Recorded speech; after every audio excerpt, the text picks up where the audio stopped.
Halo, selamat pagi. Saya mengucapkan selamat hari Minggu. Pada hari ini kita tidak terasa memasuki minggu terakhir di bulan Mei dan kita akan siap memasuki di tengah tahun 2020. Semuanya adalah anugerah Tuhan. Kita patut bersyukur atas kemurahan-Nya. Terlebih di tengah pandemi COVID-19, kita masih diberkati Tuhan dengan kekuatan dan kesehatan. Mari Bapak Ibu, pada pagi ini kita masih beribadah di rumah kita masing-masing. Mari kita datang kepada Tuhan, menyiapkan hati dan pikiran kita kepada Tuhan. Sebelum kita mengawali bakti kita pagi ini, dengarlah firman Tuhan. Ya Tuhan dan Allah kami, Engkau layak menerima puji-pujian dan hormat dan kuasa, sebab Engkau telah menciptakan segala sesuatu, dan oleh karena kehendak-Mu semuanya itu ada dan diciptakan. Hormat dan kemuliaan-Nya hanya untuk Tuhan kita.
segala puji dan hormat kami naikkan hanya padamu Tuhan. Bapa di surga, pagi ini kami sungguh bersyukur karena kasih kemurahan Tuhan memberkati kami sehingga kami boleh berbakti dalam rumah kami masing-masing. Kami menyerahkan setiap hati kami, jemaat Tuhan yang saat ini berbakti. Kami mohon penyertaan Tuhan. Di dalam nama Tuhan Yesus kami sudah berdoa. Amin. Bapak Ibu Saudara, hari Kamis yang lalu kita diizinkan Tuhan untuk memperingati di mana Tuhan Yesus naik ke surga. Kenaikan Tuhan Yesus tidak begitu saja kita ditinggalkan, tetapi Tuhan juga menjanjikan teman yang setia, yaitu Roh Kudus, yang senantiasa akan menolong memimpin kita, yang senantiasa hadir untuk kita dan ada diam dalam hati kita. Kita akan memuji Tuhan. Roh Kudus hadir di sini.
Bapak Ibu Saudara, mari kita akan membuka firman Tuhan dari 1 Korintus pasal 12 ayat yang ke-11.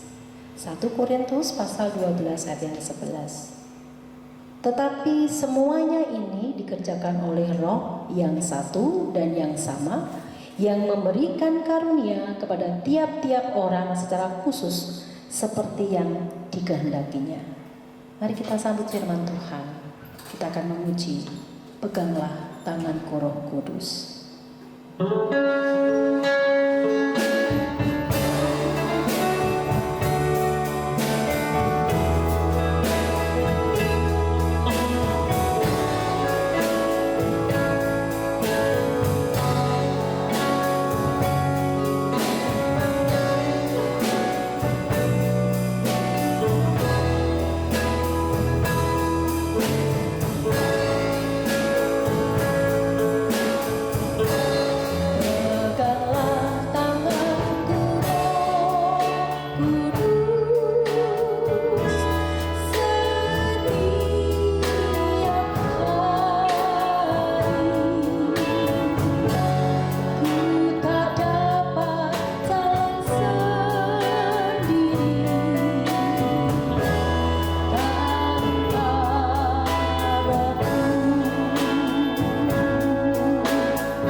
Bapak Ibu Saudara, kita akan membaca rangkaian firman Tuhan yang terdapat dalam buku Nyanyian Pujian nomor 30.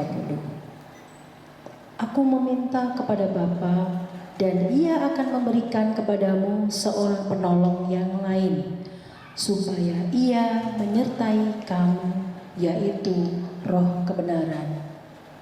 Dunia tidak dapat menerima Dia, sebab dunia tidak melihat Dia dan tidak mengenal Dia. Tetapi kamu mengenal Dia, sebab Ia menyertai kamu dan akan diam di dalam kamu. Aku tidak akan meninggalkan kamu sebagai yatim piatu. Aku datang kembali kepadamu. Penghibur, yaitu Roh Kudus, yang akan diutus oleh Bapa dalam namaku, Dialah yang akan mengajarkan segala sesuatu kepadamu dan akan mengingatkan kamu akan semua yang telah kukatakan kepadamu. Aku adalah lebih berguna bagi kamu jika aku pergi. Sebab jikalau aku tidak pergi, penghibur itu tidak akan datang kepadamu. Tetapi jikalau aku pergi, aku akan mengutus Dia kepadamu. Dan kalau Ia datang, Ia akan menginsafkan dunia akan dosa, kebenaran, dan penghakiman. Akan dosa karena mereka tetap tidak percaya kepadaku. Akan kebenaran karena aku pergi kepada Bapa dan kamu tidak melihat aku lagi. Akan penghakiman karena penguasa dunia ini telah dihukum. Masih banyak hal yang harus kukatakan kepadamu, tetapi sekarang kamu belum dapat menanggungnya. Tetapi apabila Ia datang, yaitu Roh kebenaran, Ia akan memimpin kamu ke dalam seluruh kebenaran, sebab Ia tidak akan berkata-kata dari dirinya sendiri, tetapi segala sesuatu yang didengarnya, itulah yang akan dikatakannya, dan Ia akan memberitakan kepadamu hal-hal yang akan datang. Ia akan memuliakan aku, sebab Ia akan memberitakan kepadamu apa yang diterimanya daripadaku. Kita bersyukur karena Yesus telah ke surga. Dia memberikan Roh Kudus, Roh penghibur yang memimpin dalam kehidupan kita. Tiba saatnya kita akan mengucap syukur, kita akan memberikan ucapan syukur kita berupa persembahan.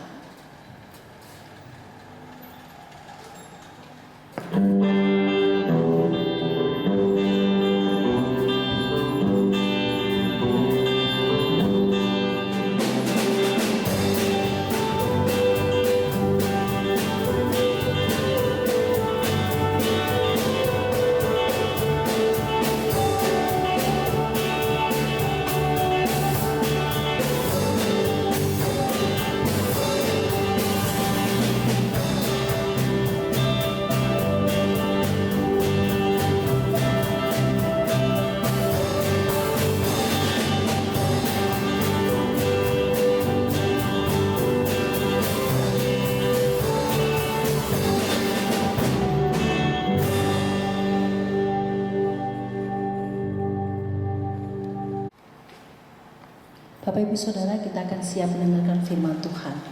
Kita akan siapkan dengan memuji Tuhan. Firman-Mu berkata bahwa Yesus beserta kita.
berjumpa kembali di pada pagi hari ini. Bapak Ibu dan Saudara kasih Tuhan, kita bersyukur karena hari Kamis yang lalu kita sudah memperingati hari kenaikan Tuhan Yesus Kristus ke surga, dan kita dikuatkan, kita diteguhkan iman kita oleh karena kenaikan Tuhan Yesus Kristus membuktikan bahwa Dia sudah menang dan Dia adalah Tuhan Juru Selamat kita. Dia memberikan jaminan keselamatan dan kehidupan yang kekal kepada kita, dan bahkan Dia sudah mengutus Roh Kudus-Nya turun menyertai, memimpin, memberikan kekuatan, penghiburan kepada kita sampai saat ini, bahkan sampai selama-lamanya. Pagi ini firman Tuhan di dalam 1 Korintus 12, teristimewa di dalam ayat yang ke-11, saya akan membacakan untuk Bapak Ibu dan Saudara. Tetapi semuanya ini dikerjakan oleh Roh yang satu dan yang sama, yang memberikan karunia kepada tiap-tiap orang secara khusus seperti yang dikehendakinya. Saudara sekalian, saat ini tentunya kita sekalian tahu sedang ramai dengan tagar terserah kalian, Indonesia terserah kalian. Ini adalah ungkapan kekesalan, terutama dari para tenaga medis yang dimana mereka sudah bekerja, berjuang untuk mengatasi COVID-19 ini. Mereka sudah menempatkan diri di garis terdepan, mengorbankan keluarga, istri, suami, anak-anak, orang tua, bahkan juga nyawa mereka sendiri. Tetapi usaha mereka ini sepertinya tidak mendapatkan penghargaan dan perhatian dari masyarakat yang egois, ndablek, dan ngeyel. Kita tahu masih banyak warga masyarakat yang tidak mengindahkan atau yang membandel atas himbauan pemerintah. Mereka tidak menghiraukan SOP penanganan COVID-19, padahal pemerintah sedang berupaya mengatasi COVID-19 ini dengan berbagai macam kebijakan. Ada social distancing, menghimbau supaya warga masyarakat tetap di rumah, kecuali ada kepentingan-kepentingan yang betul-betul sangat penting. Sekolah diliburkan, pegawai-pegawai bekerja secara shift, 1 minggu libur, 1 minggu masuk, untuk menjaga physical distancing. Kemudian pemerintah berlakukan PSBB. Di Jawa Tengah ada Jogotongo, di Semarang dilakukan PKM. Itu semua sepertinya menjadi sia-sia ketika masyarakat tidak menghiraukannya. Bahkan terhadap kebijakan yang dibuat oleh pemerintah ada pro dan kontra. Ada yang melihat benar dan salah. Pemerintah saat ini sedang sulit, dalam keadaan yang sulit, saudara sekalian. Semestinya keputusan pemerintah tidak dinilai sebagai apakah itu benar atau salah, tetapi itu semestinya dilihat sebagai sebuah proses pengambilan keputusan yang menuju kepada yang terbaik. Pemerintah terus berupaya mencari solusi yang paling tepat bagi bangsa kita, bagi masyarakat Indonesia. Pemerintah tidak mengambil keputusan untuk mengadakan lockdown karena dampaknya yang begitu besar dan akan sangat besar pengaruhnya terhadap psikologi masyarakat negara kita. Saudara yang dikasihi Tuhan Allah, tetapi masih sangat disayangkan karena masih banyak warga yang membandel dan cenderung meremehkan pemerintah. Akibatnya apa? Jumlah pasien positif corona di negara kita meningkat tajam. Nah, sekarang bagaimana kita sebagai orang Kristen menyikapi kondisi seperti sekarang ini?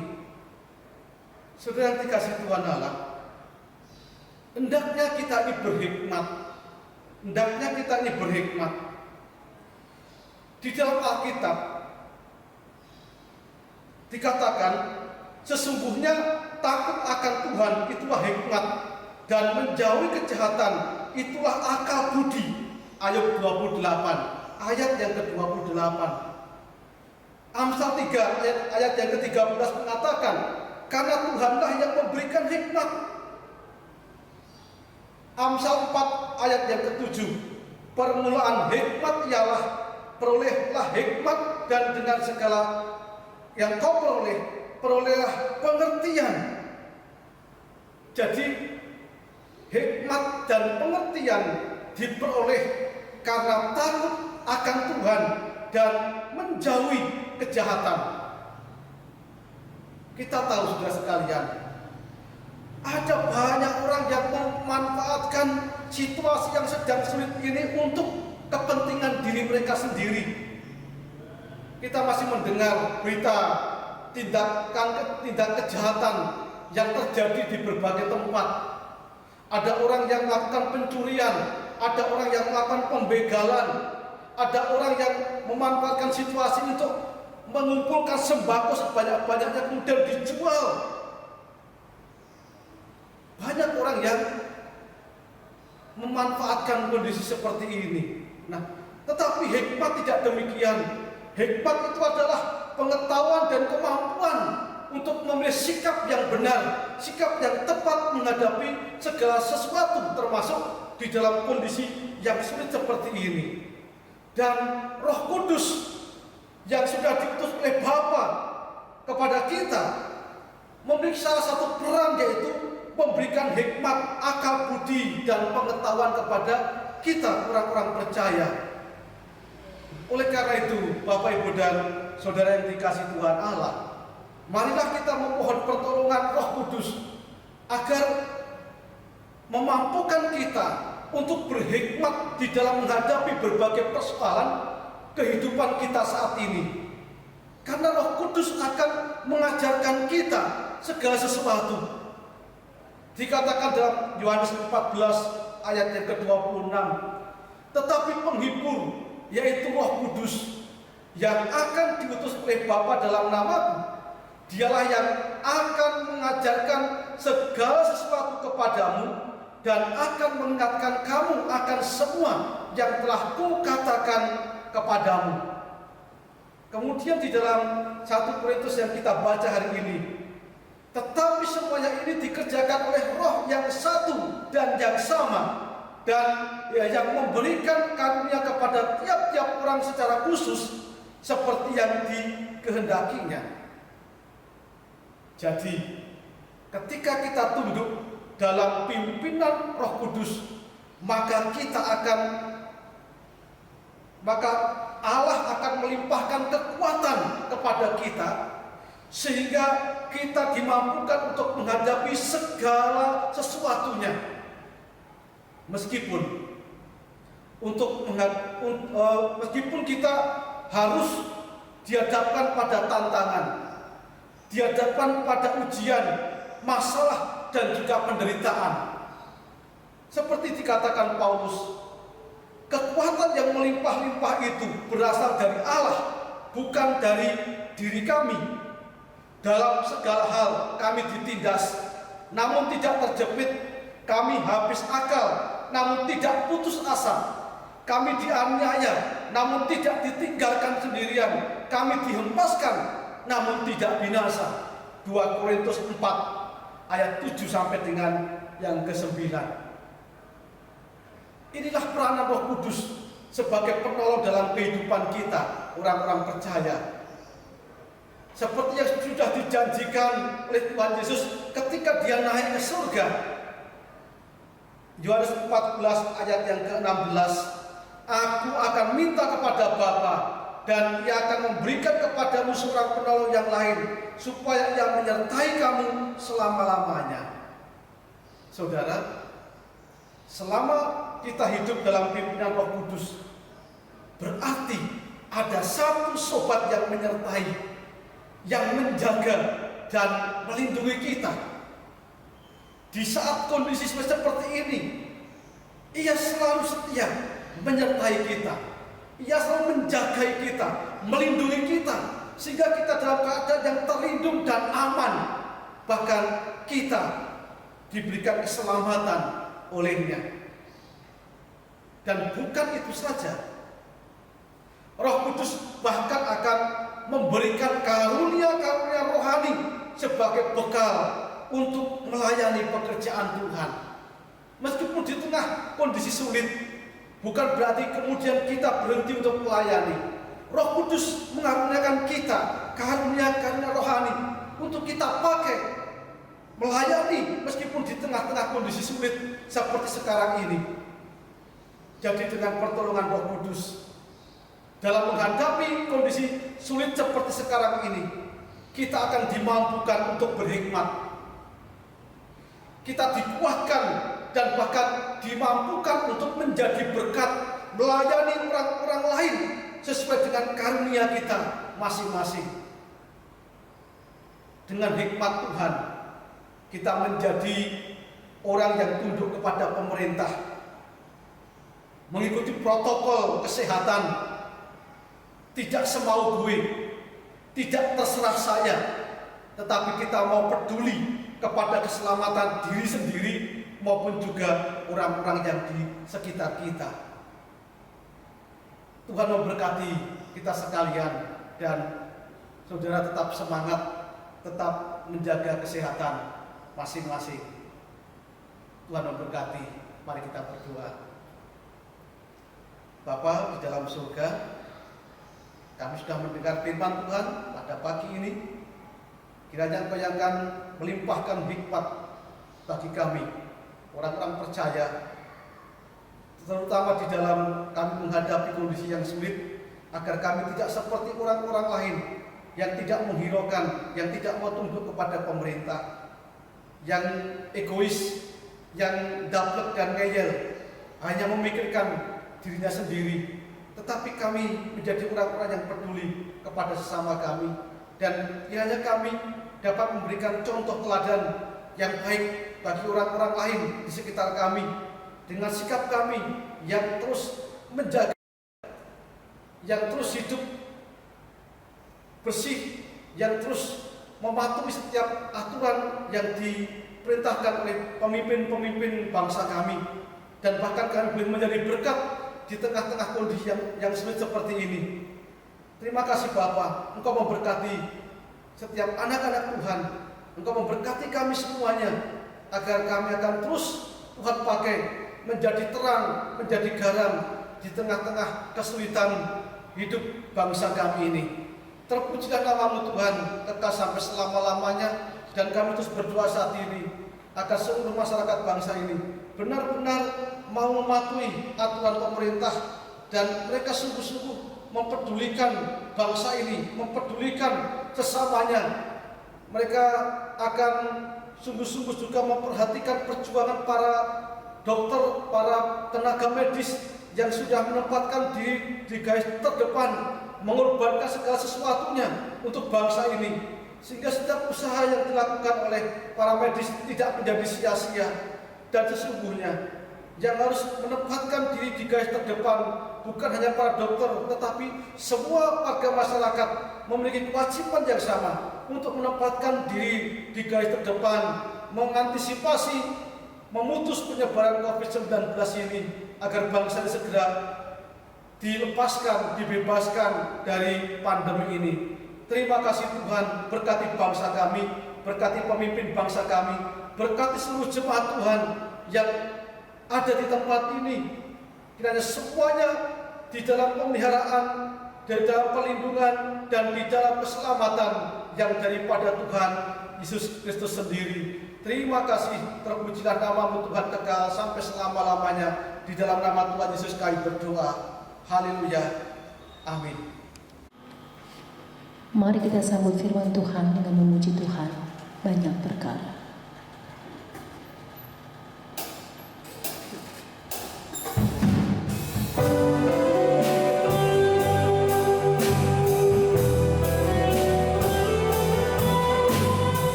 yang dikasih Tuhan, mari kita akan bersama-sama menerima berkat Tuhan.